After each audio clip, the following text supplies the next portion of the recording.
this session. And on that day, a great persecution began against the church in Jerusalem, and they were all scattered throughout the regions of Judea and Samaria, except the apostles. Some devout men buried Stephen and made loud lamentation over him. But Saul began ravaging the church, entering house after house, and dragging off men and women. He would put them in prison. Therefore, those who had been scattered went about preaching the word. Philip went down to the city of Samaria and began proclaiming Christ to them. The crowds, with one accord, were giving attention to what was said by Philip as they heard and saw the signs which he was performing. For in the case of many who had unclean spirits, they were coming out of them shouting with a loud voice, and many who had been paralyzed and lame were healed. So there was much rejoicing in that city.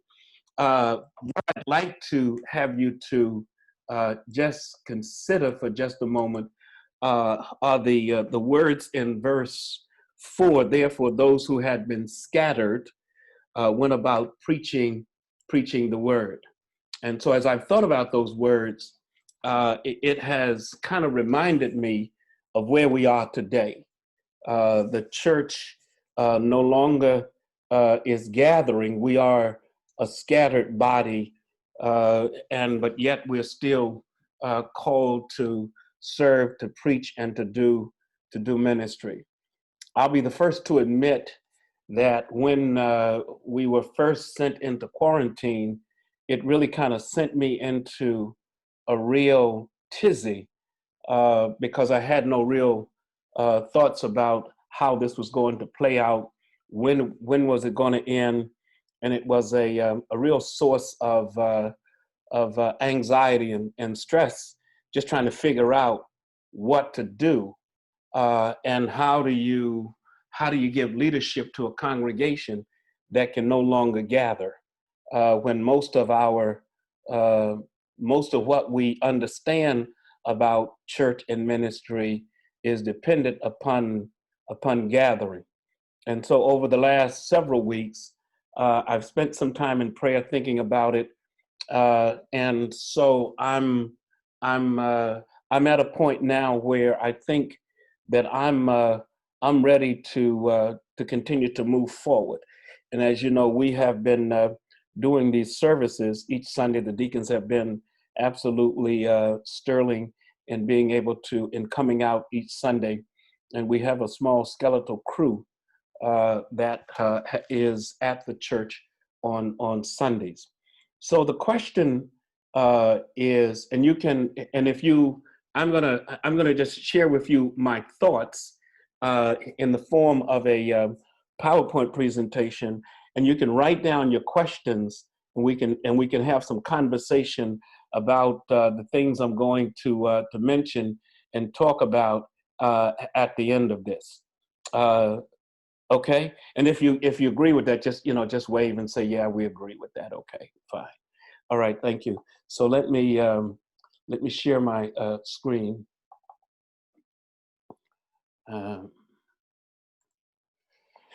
All right.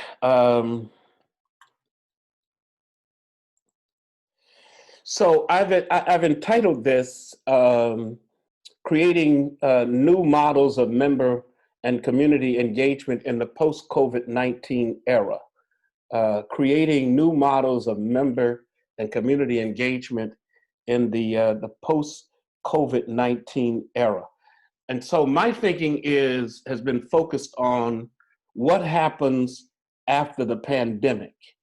And so I started to think about this. I wrote a post and posted on Facebook on Monday, May the 11th.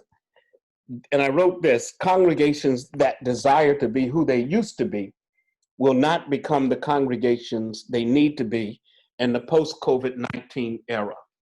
And I spent some time thinking about that and just kind of wondering, what is it that that the Lord is calling us to be and to do?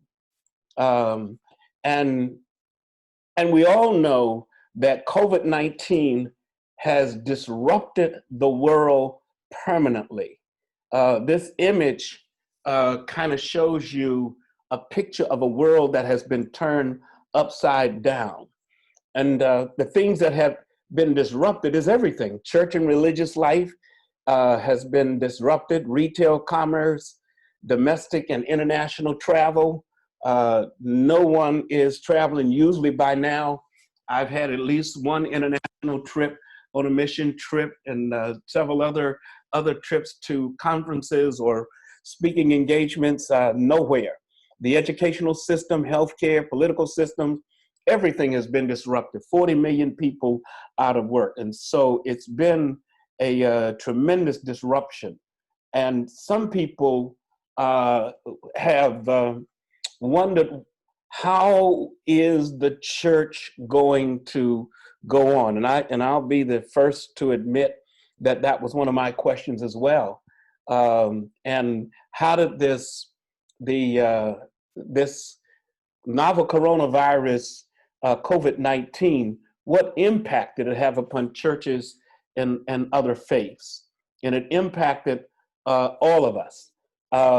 Most of us, after the third Sunday in March, were pretty stuck. And I guess if you've ever driven around snow or in snow, you know what it's like to be stuck in snow like this. Because there's nothing worse than being stuck in the snow.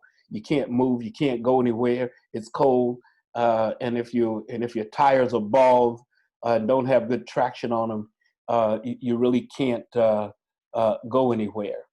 And so, let me admit these two people that are waiting.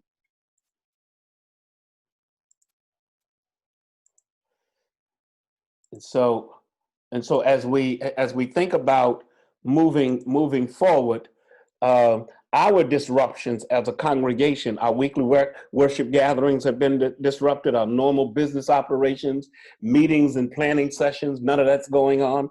Christian education programs have been disrupted. We've been able to continue with a number of those.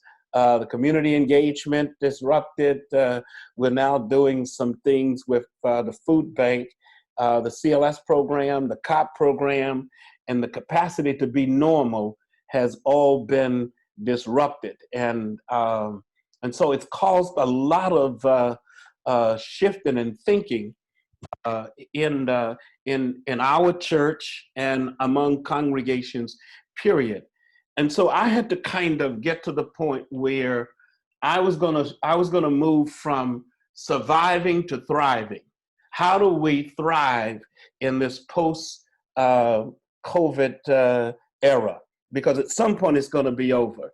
And so what are going to be the changes and things that are going to take place that are going to have an impact on churches and our ability to do ministry? This picture. And so this picture represents to me what it's going to look like to thrive. This is a thriving field of plants. Some people might think that they're poppy roses, but it's a thriving field of plants, and it's a beautiful array of a field that thrives. And so that's the image that I began to twirl around in my mind, and to think about what are the possibilities, what's possible for us, what's possible going forward, what are the possibilities for the church and the ministry of Second Calvary Baptist Church. And it really kind of got me to thinking that since the world has changed, and the world will continue to evolve. And so this image of the sun coming up over the earth just kind of reminded me that this was a new day. The Lord was giving us a new day, a new opportunity, a new way of thinking about things, and looking at how we then need to begin to take a look at this post-COVID generation or post-COVID era that we're living in. So here are some key questions that I think are going to be central for us, and and I'll send you this PowerPoint so that you can go back through it. The first question is, what is changing in the world we live in? What's changing? Everything. When you take a look at it, everything has changed. Some businesses have figured out how to thrive in this environment. Others have not. And when you think about it, the one business that was fully capable of thriving in this day and time was Amazon. Amazon was primed and positioned to thrive. And other major retailers like Walmart and Target. I remember a few years ago, Walmart tried to make this initial attempt to get into the online retail business, and it was fit and start, but they kept at it until they perfected it. They didn't go away from it because they knew that that online retail was going to be the future of retail. And so they had to figure out how to do a big box store coupled with retail.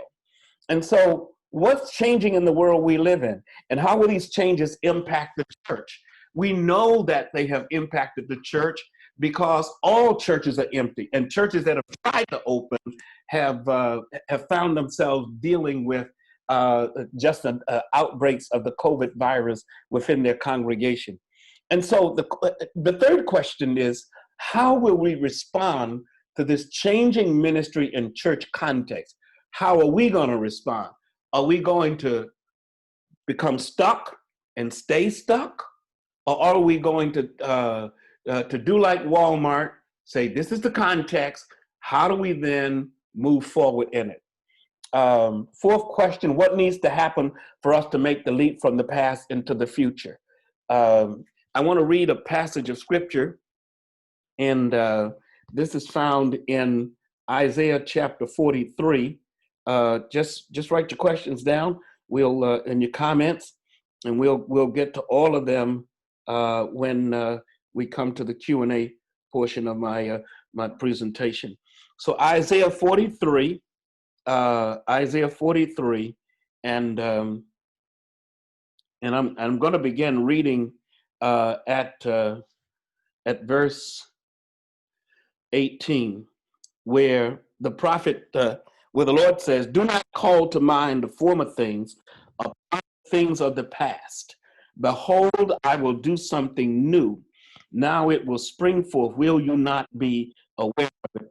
I will even make a roadway in the wilderness and rivers in the desert." So as I thought about that, I understand that God is always doing something new. And so this is an opportunity for us to leverage this era of the COVID-19 coronavirus, and look at our ministry and come to some understanding of how we will thrive as a congregation. The next question, the fifth question, is, what are the hindrances that will keep us from embracing the new church and ministry context? What's going to get in the way of us doing this? Who's going to get in the way of us doing this? What's going to stop us from moving forward in this new context? These are four questions and four considerations that I have given some thought to, and have some conversations with some of the leaders a few days ago. And the first consideration is, how do we increase member engagement? You see, when you're used to gathering, and we don't know when we're going to be able to gather again, how do you increase member engagement? How do we get people to connect? We did a survey, and in the survey, we found that there are some people who are not a part of any small group or any ministry. So how do we connect with them? How do we enlarge member engagement? How do we find out how people are doing? The second consideration is, What improvements do we need to make with our technology and staff? The one thing that the coronavirus has spotlighted, it has spotlighted every church's weaknesses with its technology and its technological know-how. All you got to do is on any typical Sunday, scroll through Facebook, and you'll see pastors preaching in their living rooms, preaching in their houses, preaching on the street, just preaching different ways. And what that says is that they don't have the technological know-how to actually broadcast from their church. When we were placed into quarantine, my first inclination was that our Sunday service needed to look something like what people see when they come to church on Sunday morning. It's been a little modified. We tweaked the time a little bit, but it needed to look something like what they see. And so it has revealed our technology gaps. And so we're working on these technology things, but we've also got to deal with our staffing and volunteers and people to work in doing some things for us in the area of technology. So what improvements do we need to make? And there are a lot of them. The third consideration is, how do we ramp up our use of social media, Facebook, Instagram, YouTube, and other social media platforms? And I know that there are people who say that I don't do social media, I don't do Facebook, I don't do Instagram, I don't do these things, I'm not that kind of person. Well, the reality is that that's where the world is. And there are 3 billion people on Facebook. We need to try to figure out how to reach a portion of those people. And the fourth consideration is, are we willing to make the financial investments necessary to move to level 2 ministry? And I'll talk a little bit about that as we're going along. Churches, congregations that have lousy sound systems, poor video quality, where they are, and you can always tell when somebody's videotaping from their phone and they're using a telephone in the church or an iPad because the quality of the sound, the video quality. And going forward, we are now and I don't want you to take this the wrong way, but we're now competing with everybody that's on social media. We're broadcasting. We're broadcasting. I remember once we had at one of our church meetings, it was suggested that maybe we should start a television ministry, and my answer to them was that television ministries are going to be a thing of the past. What's really important is to understand how to use social media and how to be mobile. Being the church in a post-COVID-19 era, first thing we have to do is accept the new reality of a new ministry context that is virtual and online. The university system of California said that all colleges and classes will be taught online beginning in the fall. We got to accept that, got to accept this new reality. We got to look for ways to make the ministry accessible to a larger and wider audience. How do we make the ministry accessible? Whether that's through Zoom, through meetings, through the use of conference lines. We got to find ways to make the ministry accessible. And the third is, we can't be afraid to venture into new arenas, to try new things and change to become the church that the Lord wants us to be. And you can't be afraid to fail. Some things you're going to do, you're not going to get it right. But if you keep working at it like Walmart did, you'll eventually, you will succeed. And we know this to be true because when we first introduced online giving, it did not meet with a lot of acceptance. But in the month of April, 60% of all of the giving that was done to the church came through online giving, 60% in the month of April. So we know that the introduction of technology can make a difference when you try to engage people. And so there are areas where we want to engage the world. About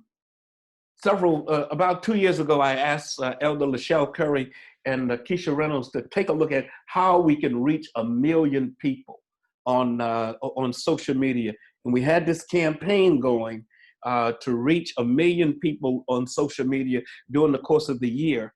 And at the end of the year, we had reached 2 million people. But the problem is that we didn't stay with the things that we were doing.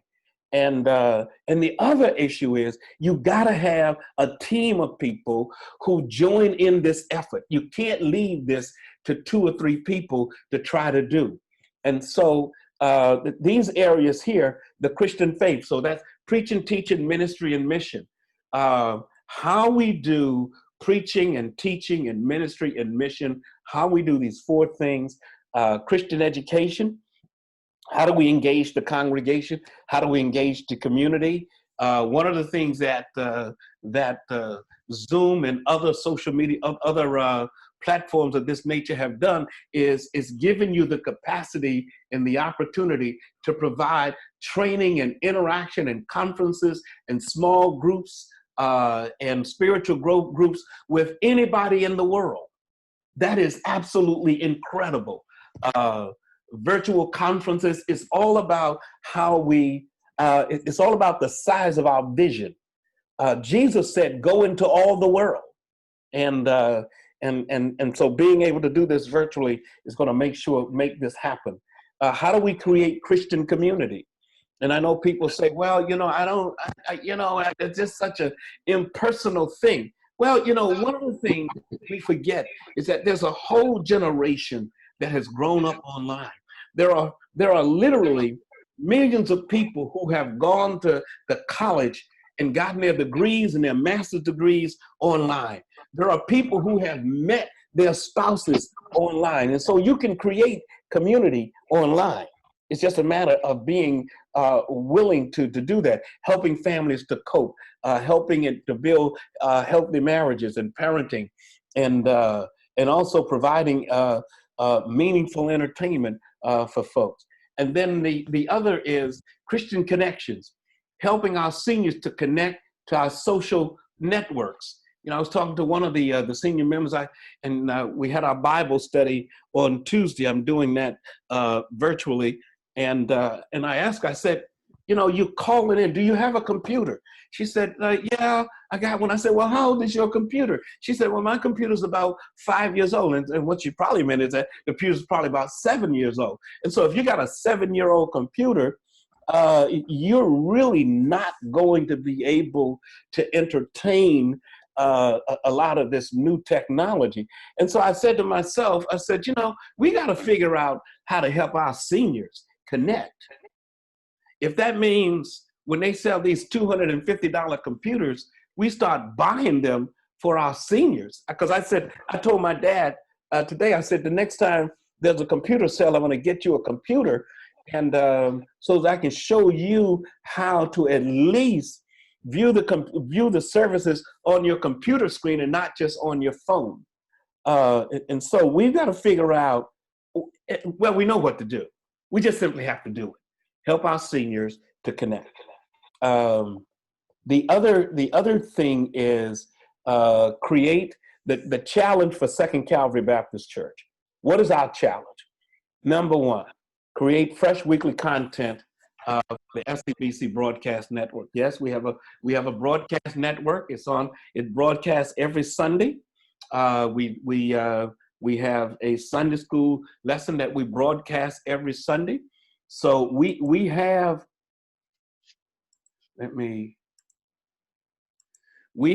a broadcast network, and so how do we then create content that is fresh and vibrant? Number 2, we have to develop creative ways to engage the membership and the community.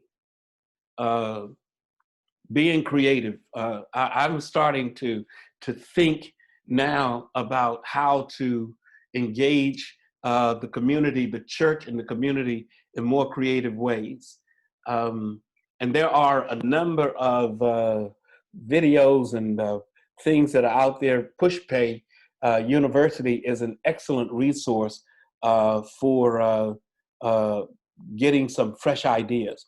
And number three, envision collaboratively what Second Calvary Baptist Church's global post-COVID-19 footprint will look like. I like to think that Second Calvary will be a church with two locations, one at 2940 Corprew Avenue and the other at www.secondcalvary.org. That'll be our other location, a church with two locations. And so here are the goals that I've set down that I want us to explore. Number one, create and grow a virtual congregation. Now I know people say, well, does that mean that people aren't going to come? There's always going to be people coming. But when you look at the surveys, there are some people who are saying, I don't know when I'm coming back. And so, and I mentioned this a few church meetings ago and a few years ago, that we need to think about virtual online congregation, because people have been doing and viewing church online since it has been available. We need to also think about doing continuous online Christian education, continuous online Christian education. Number three, we need to develop content that engages the members in the community in learning and serving. We want people to be engaged in learning and serving. Number three, we need to be more intentional in the planning, organizing, and implementing our strategies. Very intentional in planning what we're going to do, organizing what we're going to do, and then implementing our strategies. Because there's nothing worse than having a good idea that you can't implement, that it's just kind of dead on arrival. And so we have to be, and that's about intentional planning and organizing and then implementing, and then following up and evaluating that to see what you need to improve and where you need to go in order to make even more progress. Number five, broader internal collaboration and integration of all 8 core ministries. Right now, what we have is the ministries are trying to figure out what to do. A lot, people are just trying to figure out what to do. And so when you have 8 different ministries all trying to figure out what to do, you get a lot of duplicated effort, you get some things that don't get done, and you have very little collaboration. There's got to be collaboration, there's got to be integration, and we've got to really think about how we get all of these 8 core ministries collaborating and integrating their efforts in ministry. And then the last one, number 6, going forth into the world, being the apostolic disciples of Luke 10. Jesus sent his disciples out to preach and to heal.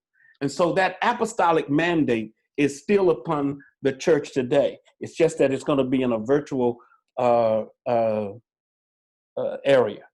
And so who and what will be our biggest asset or biggest liability? Who or what will be our biggest asset or biggest liability? Leaders. You all will either be our biggest asset or our biggest liability. Let that sink in for a moment. As a pastor, I'm either going to be an asset to the church or a liability to the church because of my thinking or the way that I approach this. And if I'm just going on the notion that I'm just waiting until this is all over so that we can all be happy and come back together again, I'm really fooling myself. because that's not going to happen. When 9/11 came, it changed the way people travel forever. Forever. 9/11 changed everything. This has changed everything. I want to read a passage of scripture to you. You probably have read this before yourself, but in 1 Chronicles chapter 12, verse 32, it says, of the sons of Issachar, when the 12 tribes came to Hebron to crown David king, all of the 12 tribes came. And so of the tribe of Issachar, the sons of Issachar, it says, men who understood the times with knowledge of what Israel should do, and their chiefs were 200, and all their kinsmen were at their command. Let that sink in for a moment. Men who understood the times, women who understand what time this is. This is a new time. And then who understood what Israel should do. And they had, and the leaders, there were 200 leaders, and all of the leaders had their followers at their disposal. You have to have leaders who are going to say, we need to move forward. And so, what kind of leaders will the church need going forward? What kind of leaders will the church need going forward? Well, we're going to need leaders who are willing to grow spiritually, because this is a whole new era that we're in.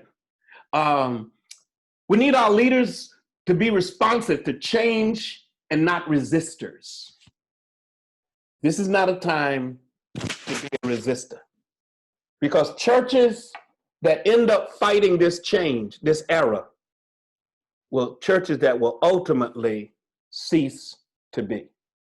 There are some churches that are going to go out of business because they can't have a Sunday service. We need leaders capable of anticipating the next move of God. What is God doing? Some people thought that was saying, my God, this is the end of the age. Time is drawing to an end. And I said, no. You need to read Matthew 24, where Jesus said there'll be wars and rumors of wars. You can't, this is not the end of time. This is a paradigm shift. This is a paradigm shift, y'all. This is a paradigm shift. And so the change is coming, and we have to be thinking about and anticipating how we're going to exist in this new context. Innovative thinkers. Got to have people who are thinking innovatively. I'm not thinking and wishing that we could go back to December the 31st or January the 1st, 2020. That's not going to happen. The president is trying to open the economy in the midst of the virus. There's still 1 million people who have been infected in America. Think about 1 million people walking around with this virus. And all it takes is one person to start a pandemic, like in China. And they took it to Europe, and it came from Europe. And so we also need leaders to be focused on quality and excellence. I'm just about finished. So these post-COVID-19 staff skills needed: social media skills, videography, audio, camera operators, website design, web management, social engagers via the web. We need people who are willing to write blogs, podcasts, online instructors. You like teaching? Let us train you to use this stuff. Let us get you certified so that you can then be a part of what we're trying to do with Christian education. We need a whole digital stewardship committee, to kind of help people to see the value of online giving. We need virtual engineers. And these are engineers. This is not about having an engineering degree. This is about understanding how to connect to people virtually. It's a whole new era. And so the sun has set on the pre-COVID-19 church. The sun is set on it. Sun's gone down. It's not coming back, y'all. January 1st is not coming back. What we were, the 1st of March, that's not coming back. So we need to be prepared to move forward. The road leading to the future is wide open. We just need to decide if we want to take it.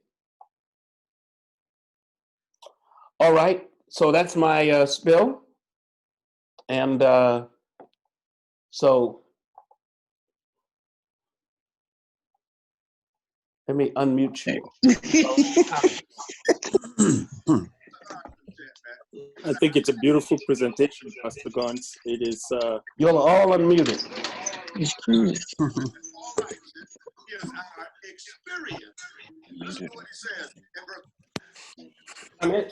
Can you hear me? Yes. Who is that? Chris. Oh, Chris, go right ahead, Chris. Thank you. I was saying that it's a beautiful presentation that you just gave us, and it is so forward-thinking. And I don't think I've attended a better strategic presentation on transformational leadership like you've just done. And I appreciate it very much. One of the things I wanted to mention to the church was the importance of getting a buy-in, everybody to buy into this new vision that you're presenting for us, and having church members take a role. Chris, before you go, can I get you all to mute your microphones, because I'm hearing background, I'm hearing your televisions, and we're hearing your televisions and your sinks and all of the other stuff that. Okay, I'm gonna mute everybody, and then I'm going to mute everybody. Then I'm gonna unmute you, Chris, so that we can hear you clearly. Can you hear me now? Yeah, we can hear you. Thank you. First, I started off by saying that thank you for the presentation. When you started talking, the first thing I wrote on a piece of paper was, this is the essence of transformational leadership. And you are presenting the requirements to transform to a post-COVID-19 era. And when you ask the question, how do we make this happen? One of the things I just want to put out there is the importance of one-on-one connections in church. And I'll give you my own personal example. I joined the church. I knew nobody in church. So I've had to form some one-on-one connections that have been very, very beneficial to me. When we went off and we were going to do church online, I remember the first Sunday, I did not log in. I was lazy. I don't want to make any excuses. Nobody was sick. I was just lazy. And then I got a call from Brother Miller, who is our chairperson. And he said, how are you, brother? I just called to say how you're doing. I said, I'm doing really good. I'm sorry I didn't join in with the church last Sunday. He says, the church is closed, but we are not, the church doors are closed, but the church is still open. And I felt guilty for not having logged in. And that one phone call, the very next Sunday, I logged in and I haven't stopped. I've attended church every day. So it was that one phone call from Brother Miller that maybe woke me up. And so we need that kind of one-on-one contact in the church setting where people can line up. I don't know whether you do it voluntarily or we do assignments where you say, this is someone that you could pick up the phone and contact them and ask them how they're doing, invite them if you notice that they're not coming to church or something. That has helped me. And when we talk about how we can keep the church, the post-COVID-19 church, going both online and in place in the walls of the church, I think the church members are going to play a critical role in that way. Okay. Thank you. Does anybody else have any comments, any thoughts? Just unmute yourself. Go right ahead. Yeah, Pastor, I have a thought. Just last night, because, we online, and I was thinking about, because I sometimes I do walking and I do a video, And I was like, okay, what do I need to do better and for our church? And then that's when I went and looked into like video cameras, video broadcasting, because most people don't realize if you watch TV, it's our video, we have what we have, but it can go a long ways. You know, we don't have cinematography and we don't have video cameras that you can put on your shoulder and actually do a better presentation when we're having a service. Because right now, our services, it show people dancing, it show pastor at the pulpit, but that's not what our whole service is. When we have a service, you see members' interactions. It might be a few people talking beside you. So I realizing now that it's going to require cost, and believe me, it's not cheap. And so we as leaders have to buy into it, that it's going to have a cost, and it can't be business as usual, thinking that $20,000 going to buy you some good video equipment to actually do what we actually need to do to become better at what we're doing. Okay. Thank you. Phil, you want to, I saw your hand. Yeah. First of all, I think it was an excellent presentation. I think that we're well positioned to enhance what we're already doing. And it's my impression that we are far ahead of the pack, although we've got a long way to go. And the model from a business standpoint seems to be a great one, the one of two locations, online and of course in person. And financially, it's excellent, and it's superior to where we were. We've just got to grow it and use the resources that we have to enhance what we're doing and make the investments in the areas that'll give us the greatest return. And as I see it, the virtual location is just unlimited in terms of how far we can go and the potential of the return on the investment, if you will. So I think we're well on the way. We've just got to strategically position ourselves to take full advantage of it. All right, thank you very much. Deacon White.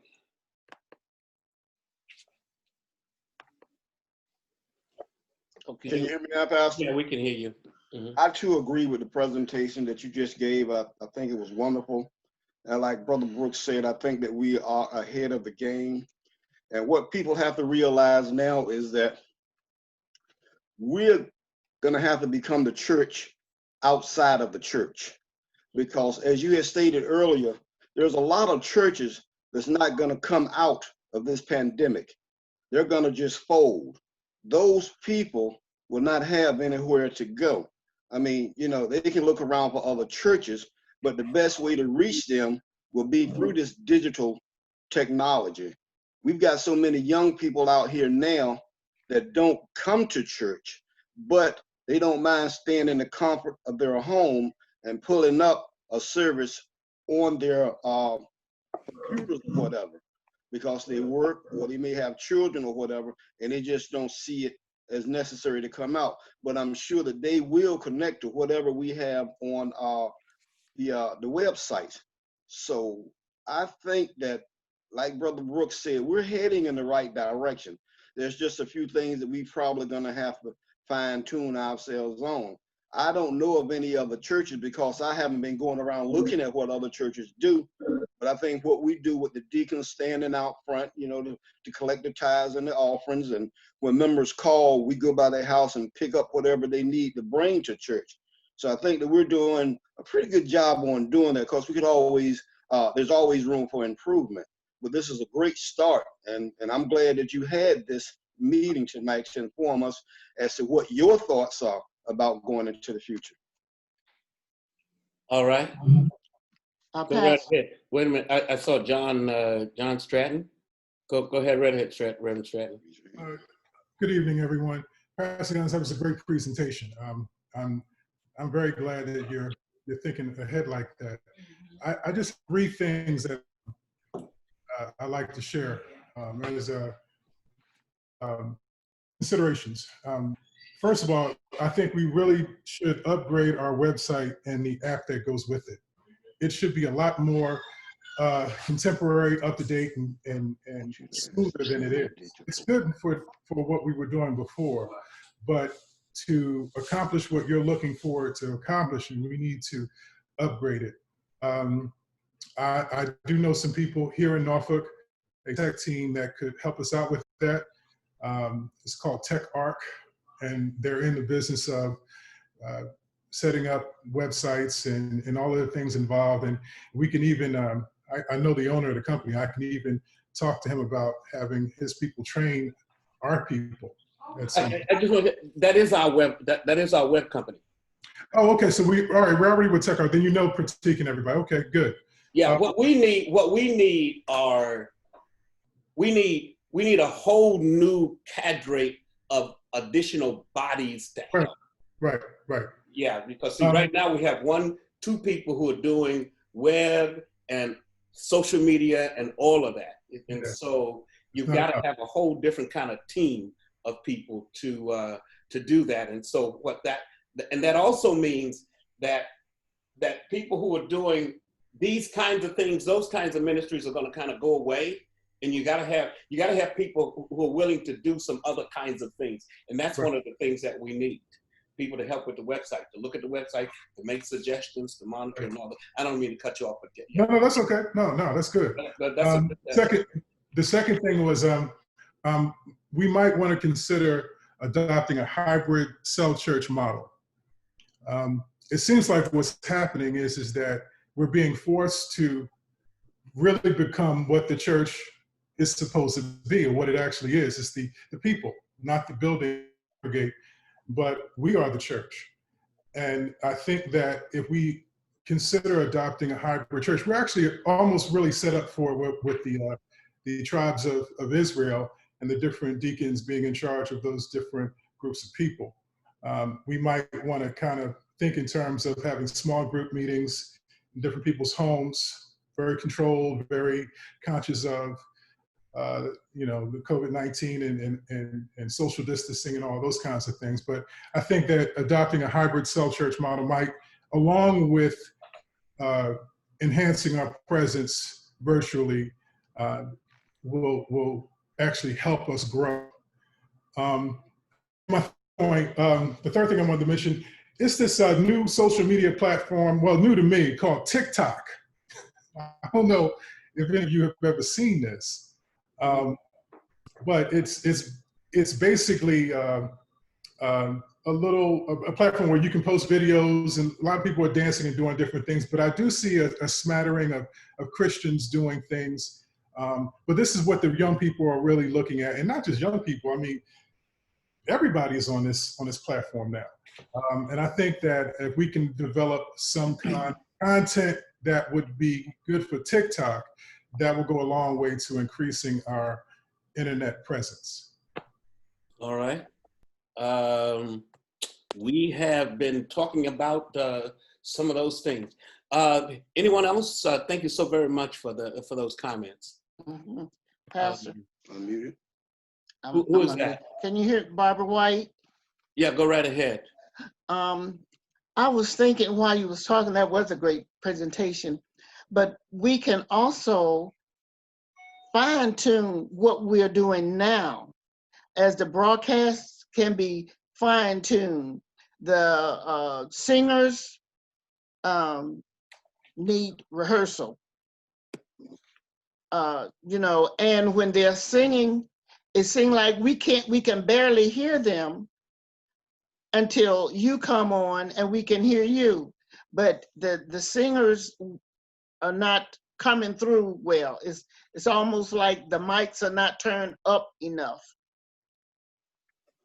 So I think if with practice, they could practice over the phone or something, so the voices will blend. I have a lot of people that I've talked to and gave them website, and they watches our service every Sunday. I have daughters in North Carolina and places, and their friends, all of my family that's not living around here, that live in other places, in Texas, tune into our broadcasts.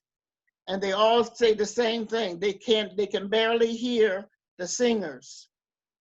They could hear the pastor, but they could barely hear the singers.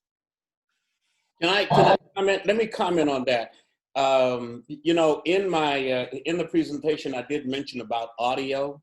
We recognize that we have audio issues, and that's an equipment thing. If you're in the sanctuary on Sunday, the harmony is perfect. The sound is beautiful. It is absolutely amazing. The sound, everything. The problem is that the challenge is that the audio equipment that we have is not necessarily designed for broadcast, because you have to mix stuff and see. And here again, you got to have people. You got one person who's doing a number of things. So all of this takes people, and so we need some of you all to be trained, to be in place, to help, and to do some of the stuff. So the audio is, and they're constantly working on it during the course of the service. They're there an hour before the service starts to go through the song, to try to tweak the sound, and all of that. And sometimes because we got this one soundboard, and what we actually need is an additional soundboard specifically for the broadcast, because the soundboard we have is for the house, it's for what you hear internally, and so it's not designed for. We're sending two signals out. There's a signal that's going out on the web, and then there's a signal that's in the house. To control the signal in the house, we can't control the signal that's going out all the way. Sometimes all you can do is turn up the volume and turn it down. Sometimes when the person gets up to speak, they may stand too far from the microphone, or they're not close enough. And sometimes if you're there, you see me in the middle of the aisle saying, get up to the microphone, and all, so there's a whole lot of activity going on, just trying to make this thing work. So we're working on it, but thank you for those comments. Anybody else got anything you want to say? Hey, Pastor. It's Danny. Okay. So let me see. There's Deacon Miller, there's Reverend Alexander, and then there's Gary Gallio. Okay, thank you. So we'll come in that order. Deacon Miller? Yeah, one thing I want to say, that was an excellent presentation. I really got a lot out of that. And it reminded me of one of the pictures I saw with Joel Osteen's wife, where she had took a picture of a flower out in the middle of the desert. And the theme of it was, you blossom where you are. And what I got from that, and what I see here, is that COVID-19 put us in the desert, in this place. But with our faith, we can blossom where we are. We have all these opportunities that we can blossom and reach more people. And we should all gravitate to this opportunity and grow together and grow our ministry and reach more people. And on there also says some of the things, the hindrances that we might have. Some of the hindrances that we might have would probably be some of the people that aren't as savvy with technology. They're not understanding how it works. And so bringing them along, not leaving them behind, educating them at the same time, but having the entire congregation buy in on what we want to do, because it's a wonderful opportunity for us to reach more people. And missions and ministry is what we're all about. So I think it's a great opportunity that we should seize the moment with everything that we have. We shouldn't hold back on anything. All right, thank you very much. Reverend Alexander? Yes, Pastor, I also want to say excellent presentation.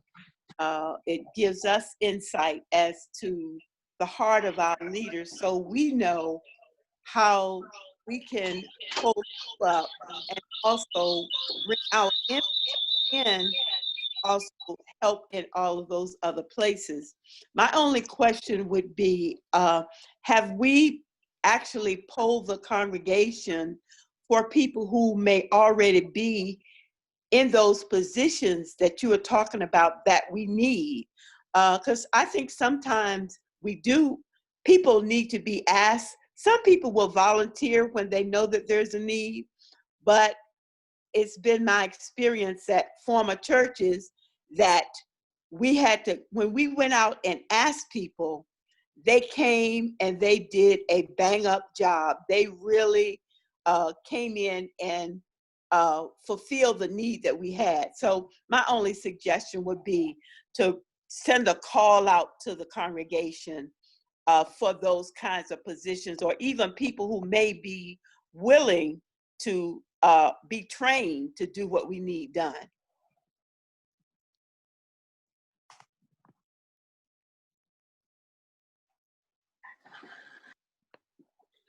Yeah, all right. Thank you so very much. We've done that and we'll continue to do that in terms of reaching out to people, because we're just in the early stages of this. Mm-hmm. I don't foresee a scenario where we will be gathering in person in meetings or classes or anything like that through December the 31st. I don't foresee that. Just looking at the surveys, we've had over 300 people to respond to the surveys. I don't foresee that. When the University of California system decided that they were not going to meet because of the fact of their concern about safety, and looking at churches that have had these outbreaks, I think that the prudent thing for us to do is to plan as though we were not going to be meeting physically this year. Now that's the way I'm thinking about this. So I'm not thinking about, I'm just waiting, hoping that we'll all get together. I'm thinking that the slide that I showed you with that had the possibilities, there are possibilities. And that means then that we have an excellent opportunity to engage the congregation and to engage everyone. And I don't want us to lose sight on the things that I'm talking about, which is about member engagement. How do we engage every member of the church? And when I say engagement, I'm not necessarily talking about getting them to do something. I'm talking about getting them to connect to one another. How do we do that? And how do we, we have the mechanism, and we have the tribal network, but the tribes can't meet physically. The tribes can't meet physically. They didn't meet March, they didn't meet April, they didn't meet May. They're not going to meet June. They're not going to meet July. They're not going to meet August. They're probably not going to meet the rest of this year. And so every tribal leader then has to begin to think about a whole new context for how they're going to do what it is that they're doing as tribal leaders and as leaders. And so you got to get new skills. You got to get new skills. You got to get comfortable with technology. You might not like it. I had to learn to use Zoom. I'm still learning how to use it, how to make it work. And all of us, if you're going to be a leader today, you have got to get comfortable with technology. That's just that's the road that we're on, and so we have to work through that. Brother Gallio, you wanted to say something? Yes, that's right. Once again, that's a beautiful presentation, but that's a visionary, because you can think for the future. And we all talking about technology. And I remember a few of intervenants say, technology costs money. And I think the congregation have to change the way they think sometimes about money. Like there's some money they don't want to invest in certain things.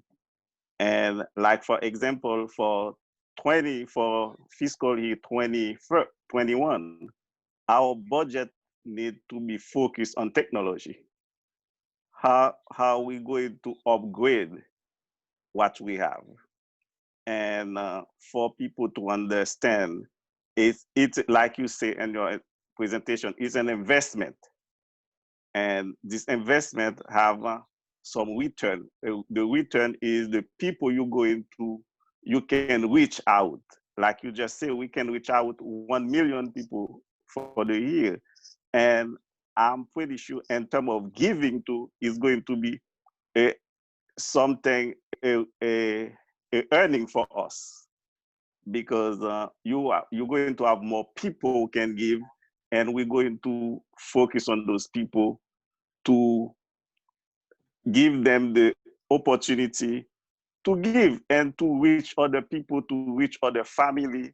Like one of the members just say, they have family all over the place who attend the church now, because the church is not only the building, it's everywhere. That's all. All right, thank you. Are there any other comments or thoughts? Yes, Pastor, Brother Ballard. Oh, okay. It's good to see everybody. And I'd like to echo everyone's comment about your presentation. It was forward thinking. Like Gary said, it was visionary. It was visionary. And I'd like to support it 100%. So I'd like to just throw some out of the box ideas out there on some of the goals that you mentioned and some of the things that you're trying to accomplish. Again, this is out of the box thinking. One is, you talked about technology improvement.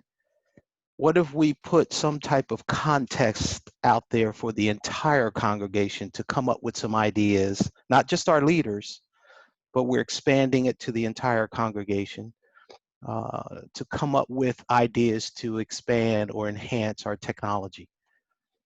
We may get some excellent thoughts from younger children, younger adults, younger congregation members. That's one.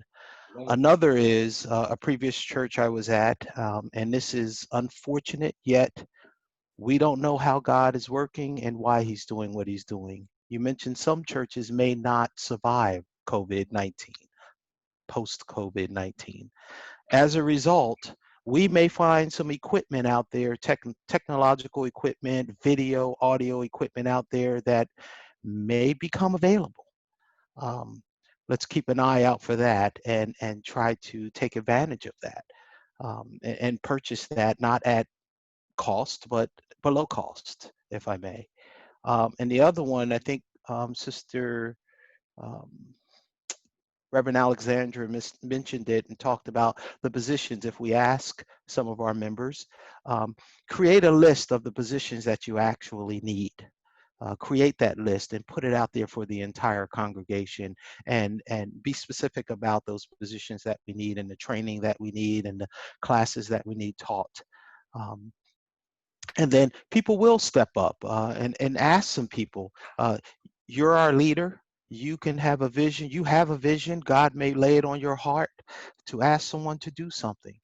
You'll be surprised the response you get if you were to ask someone directly to help out in a certain manner. So I just want to throw those things out there.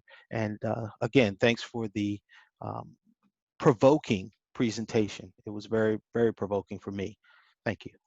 Thank you for the idea. I like that, and you know, it's going to be this is like all hands on deck. The ship is sinking, and we need to bail the water and keep it moving. Any other thoughts, ideas? Anyone else want to add anything? I mean, every thought is a good thought. There's no such thing as a bad thought. All right, Reverend Stansel, go right ahead.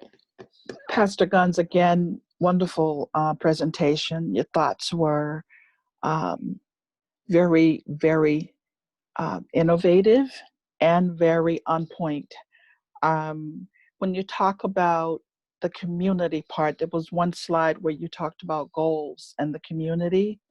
I don't know how this would work, but as we look to become more engaged in the community, the thought to identify people in the community, those areas where we're already doing ministry, as we are putting computers in the hands of our seniors, perhaps strategically place some technology at the various places where we're already doing ministry to further engage people in the community.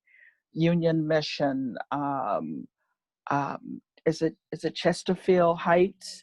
The areas where we're already doing ministry, identify perhaps a contact person in those areas where technology can be placed so that people in those areas can see our services online as well as online, the two options that you mentioned. Okay. I think that those are good ideas and good thoughts. Deacon Walker? Yeah, as I was listening to the discussion, I think one of the things it is, if we're talking about maintaining the status of our current membership through online services and the rest, that's one thing, but also if we're thinking about how to do furtherance of ministry online, I think that has to be a considered focus as well. In this time of global and regional social distancing, as Reverend BJ was mentioning about community, it may be some concentrated thoughts have to be, how do you create and extend community online without that person-to-person contact and engagement, without those relationships? Is one thing to try to maintain existing relationships, but to grow new relationships out there online primarily, that has to be some real serious thought. How do we do that if we're going to stay disconnected physically and we're no longer engaging one another in a physical manner? I know that people are, even the people who are currently working from home, seniors and young adults as well, there's been an increase across the world with folks suffering from anxiety and stress related from being locked up or confined for so long, for so many weeks. Thus, how do we have to all think about how do you create community in a socially distancing atmosphere?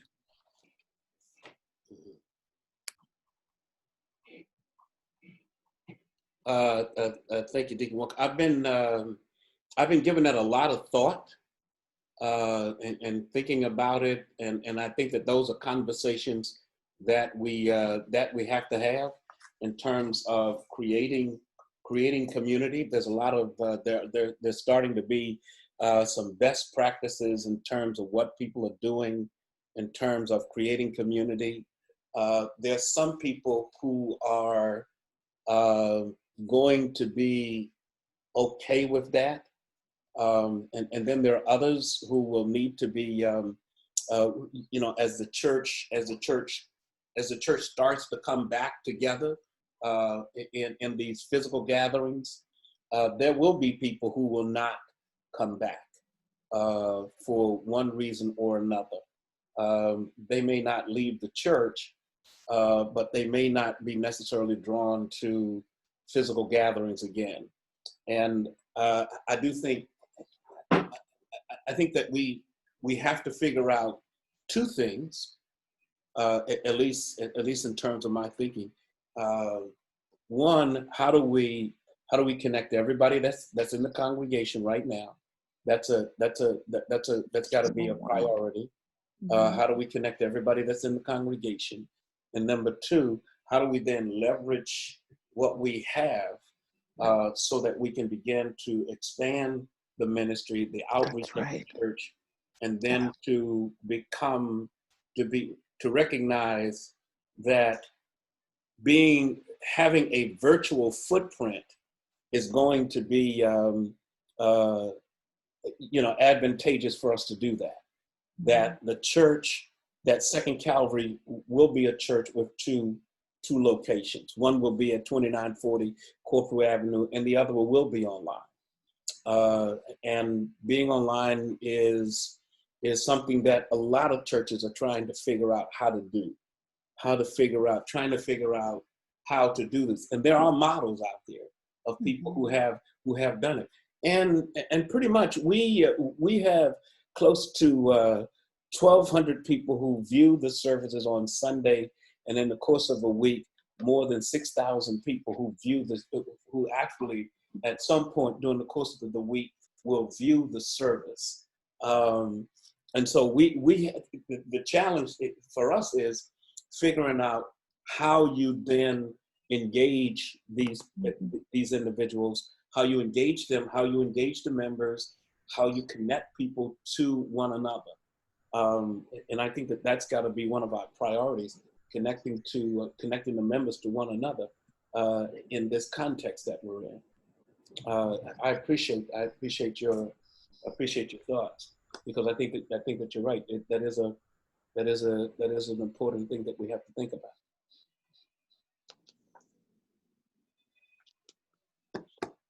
Others? Anybody else?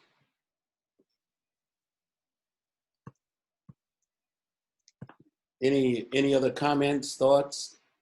Anybody like to be on a commission, on a committee? Anybody like to be a part of step 2, step 3, step 4? All right, Brother Stratton. So let me. All right.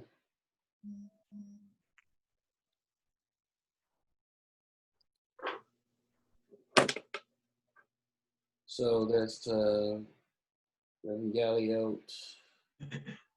Anybody else, want to just have some? I'll help, Pastor. Okay, who was that? Reverend Edwards. Oh, okay. Thank you. I'll help also. Who was that? Reverend Alexander.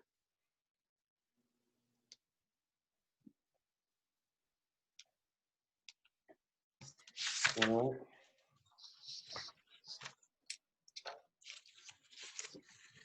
Anybody else? Anybody else interested in having a seat at this table? I've asked Brother. I will. Who is I? Deacon Parker. Okay. Thank you. I've asked Brother Brooks to lead a committee on reopening and what that looks like, and when that takes place, how we move towards reopening the church. There are a lot of things that we have to kind of put into place, and a number of things that we are going to have to do. We're not quite ready at that point yet, but the goal is to try to move towards that direction at some point in the future. My thinking was, and I mentioned this last week, that maybe we might try something by the second Sunday in June. But then after I read those articles about those churches that had those outbreaks, my feet got cold, and I decided to have a second thought about bringing 125 people into that building on the second Sunday in June, after seeing where a church had 100 or so, 180 people, and 20 of them ended up with the COVID virus. In one church, 5 people ended up with it, and in another church, the pastor and his wife contracted the disease, and they both died. A pastor in Richmond, a pastor in Houston, Texas, pastor and his wife in Arkansas, pastor in Georgia. So I think that we have to be really prudent about what we do, and so we'll be putting together a committee to explore that. Any of you all want to serve on that committee?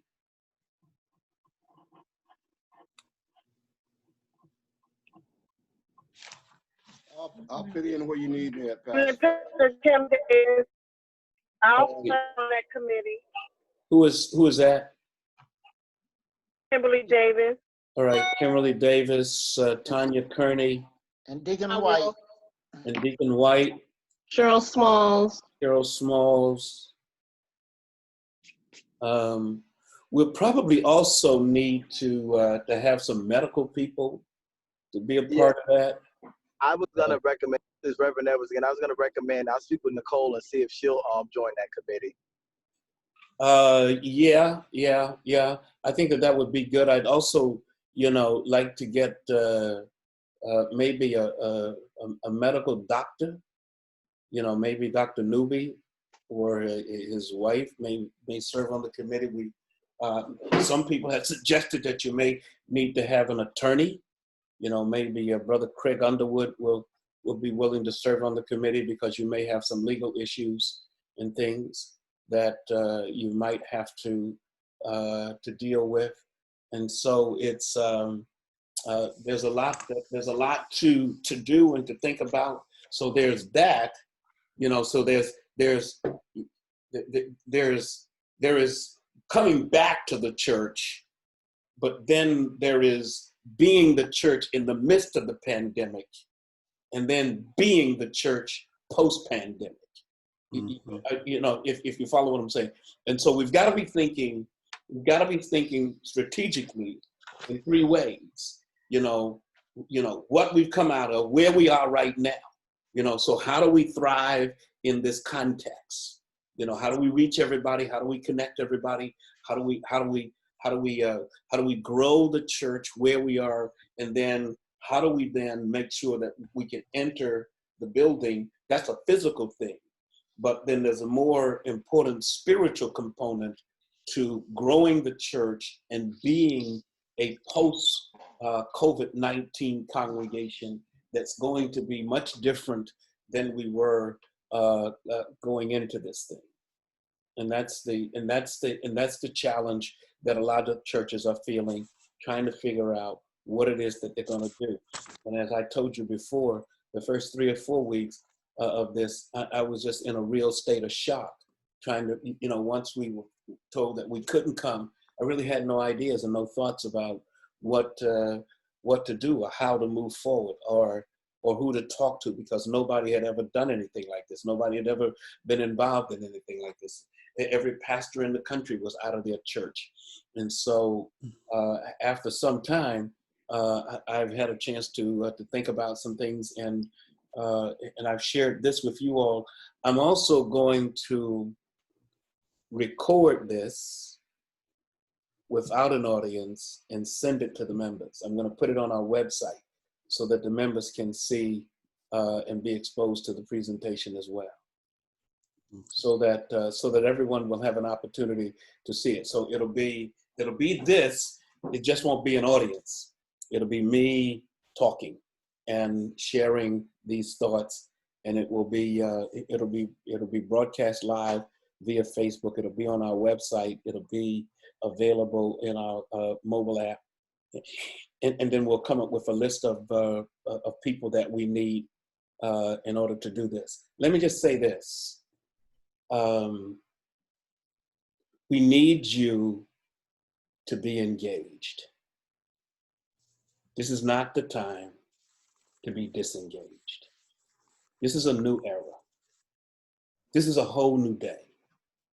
And Second Calvary is not going to be what it was on January the 1st. So we need you to be engaged. You're the leaders of the church. You have to begin to think differently. And for those of you who have never held a virtual meeting, you need to learn how to do this. There aren't going to be any meetings at the church this year. So if you're thinking about having a meeting in July or August or September, there won't be any of those. Because we don't know what this virus will do. We have no idea. Nobody does.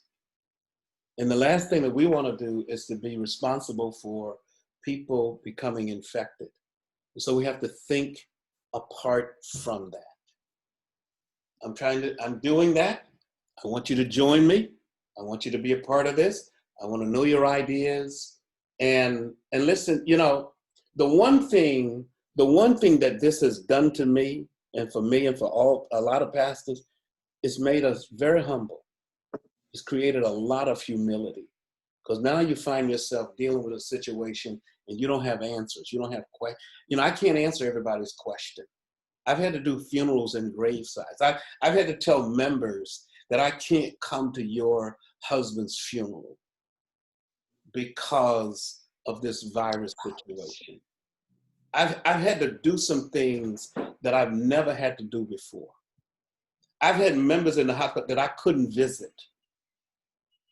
I have members whose phone numbers I don't know. I had people that I've never had a chance to talk to. And so, you know, so this is not just my thing. It's ours. This is not just my responsibility. It's ours. You're leaders. And all of us have to lead. This is the point. A crisis is where leaders lead. And the problem we have in America is that we have a crisis and no leadership at the top. That's right. The president is not leading. And I will not be the pastor of this church without providing leadership. That is my responsibility. That's what I'm going to do. We're going to move forward, and I need you to join me. I need you to get on board with this. And I know all of you said you will. I need you to do some things that you've never done before. I need you to think about things that you've never thought about before.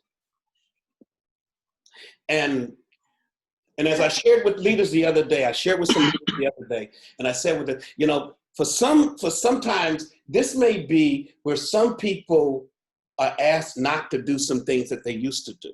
And people may be, you know, sometimes, you know, we get our feelings hurt. And in this situation, you can't be emotionally connected to your feelings. Because hurt people can't lead in a crisis. God is able to take broken people and put us back together. But if you're going to be hurt every time something comes up that you can't agree with, if I'm going to be hurt every time you say something to me and you offer a suggestion to me, or you say, Pastor, I don't think this is a good idea, then I'm not the person for this job. You know, it's just going to take all of us. It's going to take every last one of us doing some stuff that maybe we've never done before. So I prayed about it. I'm up for it. I'm ready to move forward. I'm ready to do something different. I'm ready to, as Brother Bullard said, think out of the box, think outside the rails, think outside the lines, think outside of everything. You know, you just try. Look, this is the one time you can try some stuff, and if it doesn't work, it's okay, because then you can try something else. Everybody's trying. Everybody's trying. Every church in America is trying. And the only difference between those who will succeed and those who will fail is that those who try and they don't make it will keep trying until they find the right formula that works. And that's what we're going to do. I'm committed to doing that. I'm going to have a tribal check-in, post the dates, and we're going to have a tribal check-in with all of the tribes, a day for all of the tribes to check in. I'm going to do a check-in once a week, where on a Sunday evening at 7 o'clock, where the members can kind of meet me on Zoom and just ask me anything, talk to me about anything that's going on in their life, and any of that. So I hope to start that this weekend. I do a Bible class on Sunday at 6 o'clock, at 5 o'clock, and at 7 o'clock. I'm going to be in this Zoom thing waiting on the members to that I haven't seen to talk to me about whatever it is that's going on in their life. Now, you all don't have, I mean, you can join me if you like. You don't have to, because I see y'all. I want to see the people I ain't seen. No problem. I have a question. Sure. This is concerning the Tuesday Bible study, because Sure. I just told a person today that I would get a number Sure. for her to call in, because she doesn't Zoom. So do we have one particular number that we use for to call in to listen? Because I had difficulties Tuesday with a number I had. I'll share that information with, I usually share that information with Sister Claudette Overton, and so she'll have it, and she normally sends it out. So I'll make sure that she has it, and that she has, and what we're gonna do is use the same phone number for that. So it'll be a consistent, ID number and password and phone number. Okay, that's good. And you can get to anybody. As a senior, I need consistency. Stop. Also, as everyone else has said, very forward thinking, excellent. And I had this conversation with my daughter today. She was asking me to babysit. She's going to have a meeting on Friday. They're having a conference, and they're starting on Friday. And I said, "You're doing this on the internet? Is someone willing to listen, sit here and listen for 3 hours Friday evening, and then they're going to do a 5-hour thing?" She said, "Well, it's a conference." And yes, they're going to listen. They're going to be there. So, it's like, bing, here we are sitting around talking, sharing ideas, and having this conference. So I guess I'm going to have to try to keep up and stay in this 21st century here, because a lot of things are happening. And as you say, you just, if you want to be relevant, you got to keep up with what's going on. So I'm gonna try to do better. That is, we'll hold you to that. I recorded that. I recorded your work. Try to do better, and that will be. Anybody else got anything to say? If no one else has anything to say. This Brother Bullard. Okay. Go ahead, Sister Guns, please. I just have a comment. I am so appreciative to you, Pastor, to the singers, the musicians, the technology people, everybody that comes out on Sunday to make worship happen. I had no idea. I've had an opportunity to go out on Mother's Day and this past Sunday, and to actually be in the sanctuary, it's quite different. When we're viewing from home on our devices, and what actually happens in the sanctuary to make that happen with everybody going around and saying, hold the mic and do this, and Lachelle is doing things up in the balcony. It's a lot that goes on, and it looks quite differently when we're viewing from home. But I really do appreciate it, because we don't see all of that goes on behind the scenes. So I thank all of you who do that from Sunday after Sunday after Sunday. I don't know when I'm going back out there, but having had the experience to be there, it gives me a different perspective, and I'm so grateful and thankful to all of you that make that happen. Well, we hope you come soon. Brother Pastor, I just want to, Sister Barbara made some good points, and that was a good segue. This particular video, Zoom meeting, you had a PowerPoint presentation in it. Is it possible that you can put together all the things you've learned about how to do Zoom meetings on a presentation and have an open Zoom meeting and showing us how to do that? That would be very helpful. The second thing is, you mentioned in your presentation that we're going to a level 2 ministry, and you didn't elaborate on that. Well, I'm still defining what level 2 is. It was something that kind of came to me, level 2, but I'm still defining that.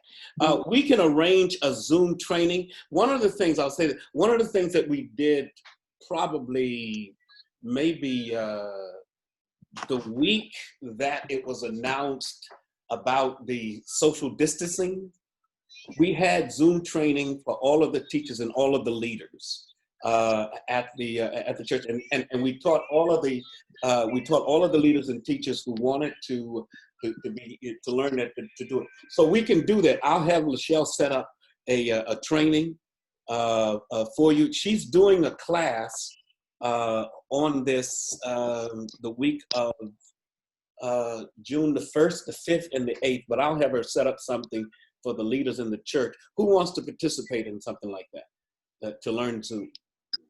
I do, Pastor. Pastor, I have a suggestion too, along those lines.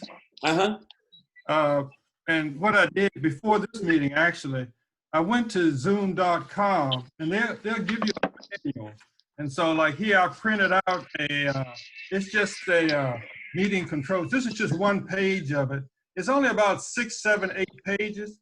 So even prior to the training, if you go to zoom.com and ask them for instructions, they have a manual that you can download as a PDF, and they'll give you an introduction to the basic tools you need and basic actions to take, and even how to conduct a meeting. So that's somewhere that people can go look prior to you setting up the training with Michelle or whoever's going to do it. Can you email that to me? I will. Yeah, and what we'll do is send it out. And what I'll do is I'll try to get this set up in the next few days to do it. How many of you all want to do it? Because it's really not that difficult to learn how to do Zoom. So, but we'll set it up. We'll set it up. I just wanted to say. Thank you, Brother Dawson. Dr. Guns, just wanted to say that if you have Cox TV and they have that program there, they'll set it up for you. You mean on your television? Yeah, on your computer. I mean, Cox TV, if you got the internet, what you call it? Yeah, the internet. They will set the program up. All you have to do is click 2 times and put in the numbers, and that's it. Yeah, I tell you what you can do is go to Zoom and set up, download the app or the program onto your computer.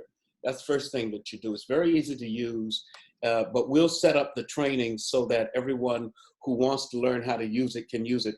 I went to the class, and part of what you do, part of learning to use it is to simply use it. You can use it with your families. You can have family gatherings. You can do ministry gatherings. There's just a whole range of things that you can do. And we've got 3 subscriptions that we have gotten for the church. I have purchased my own annual subscription, and I've asked the ministries to put in their budgets a Zoom subscription for their ministries, so that they can, because this is going to be a very valuable tool going forward. And I just think that everybody just needs to know how to use this, how to do this. And we'll make this work. I'll call this Lachelle tonight. I don't think that I was supposed to talk to her. I don't think she's on this meeting. She's already seen this presentation. Some people have seen it for 2 or 3 times. So it's been a pleasure. Oh, Reverend BJ, did you want to say something? No. It's been my pleasure to be with you all tonight. So it's been a great joy. Thank you, Brother Northfleet, Reverend Alexander, Reverend BJ Stansel, Deacon Murphy, Sister Claudette Overton, First Lady, Deaconess Bantha Austin, Reverend Barbara White. Thank you, Deacon Leon White, Deacon Charles Jordan. Thank you, Chris, for being here. Thank you, Brother Sykes, Deacon and Danny, Danny and Angela Miller, Debbie Boney, Demetria Majet. Thank you so much, Deaconess Daniel, Denise Daniel. Thank you, Brother Donald Dawson. I almost didn't recognize you, but I heard your voice. Brother Galliot and whoever with the Galaxy A5 and the Galaxy J2. Ingrid, it's really nice to see you. I haven't seen you in a while. Thank you so much for joining us tonight. I know you've been going through, and we want to pray for your mom and for you. Thank you, Deacon Small. John, thank you so much, Reverend. Thank you, Reverend Gallio. Kimberly Davis, thank you. And Brother Bullard, thank you so very much. Stay safe over the shipyard. We've been praying for the people over there every day. Reverend Edwards, Deaconess Carter, Phil, thank you so much. R.C. Collins, Randy Daniel, Rashida Taylor, thank you. Regina Mitchell, Reverend Roma Hall, Reverend Sam Moore, Cheryl Renee, thank you. Shanice Collins, thank you so very much. Stan Taylor, Talitha Parker, the Edwards, thank you. Tanya Kearney, Tony Williams, thank you. Deacon Walker, Reverend Veronica Haynes and Wilhelmina Small. Thank you so much. Thank all of you for being here tonight. What a great throng this has been. This has been absolutely tremendous. Thank you so much. Thank you for your affirmation. Thank you for receiving the presentation. Thank you for everything. And thank you, Pastor. Thank you for all you have done in just navigating our congregation through these uncharted territories. I think this is probably the hardest we've ever seen you working. And I didn't know that you could top what you were doing before. But thank you so much. You didn't know that I could do what? I didn't think we could see you working harder than what we've already seen. But this pandemic has, we've seen you working harder, I think, well, for me, harder than ever before. This has been hard. Because we've never done. This has been a challenge. But thank you. But we're getting better at it. And let me just tell you, we're getting better at this. Ideas are exploding. We're getting better at this. And the better we get at it, the better a congregation we're going to be. And I just need you all to just put aside everything you've ever thought about in the past and just lay that all aside. Just lay, Second Calvary, the first 140 years of what we used to be, that was great. The next 140 years, we're laying the foundation for that right now. It's going to be even better. And so I'm excited. And I thank God. I told somebody this, and I'm going to say this and I'll let you go. The Lord prepares you. The Lord prepares you for strategic moments in time. And all of these years, all of this stuff, all of these things that we've argued and fought about in terms of technology and things, all of this stuff that we've talked about over the years was preparation for this moment. Amen. If we had not prepared for this moment, this would be an even more tragic situation. But we've been preparing for this. And the Lord has been preparing us for this moment. And I'm ready for it. I'm excited about it. And I'm all in. Thank you, Lord. I just need you to be in with me. This is not a dogfight that I can do by myself. I need you to be in this with me. Put aside everything that you've ever thought, any differences we've ever had, anything that we've ever said to each other. Just put all of that stuff aside. This is a brand new day. And I just think that the cream always rises to the top. Yes. And we're the cream. The Lord is on our side. We're scattered, but we're still Second Calvary Baptist Church. Amen. We'll always be Second Calvary Baptist Church, no matter where we are. And that's the great thing about being in this church. And the great thing about this church are the people who join me tonight. And I appreciate you all. I love you. So one of the other things I like about Zoom is that when you get ready to end the meeting, you don't have to get in your car and go home or anything like this. Wonderful, wonderful. Yes. I can just hit this end button and everybody goes back to their own houses. So let me pray for Ingrid and anyone else that we need to pray for. God of grace and mercy, we are thankful for just this awesome opportunity that you've given us as a congregation and as leaders. And Lord, we know that while we may be unsure, you are sure about everything. And for that, we say thank you. Now, Lord, go with us and guide us through this pandemic. May we be the kinds of leaders who will encourage our members and strengthen them in the days to come. We pray for Ingrid. We pray for her mother. Yes. We pray that you will strengthen Ingrid. And we pray for all of the members who live alone. In Jesus' name. Lord Jesus. Call somebody that you haven't talked to in a long time. Let them know that you're still thinking about them and you care about them. I'm going to reach out to some of you all in a few days. Hey, Donald, I got a job for you. I'll talk to you. Y'all have a nice evening. Bye-bye. All right.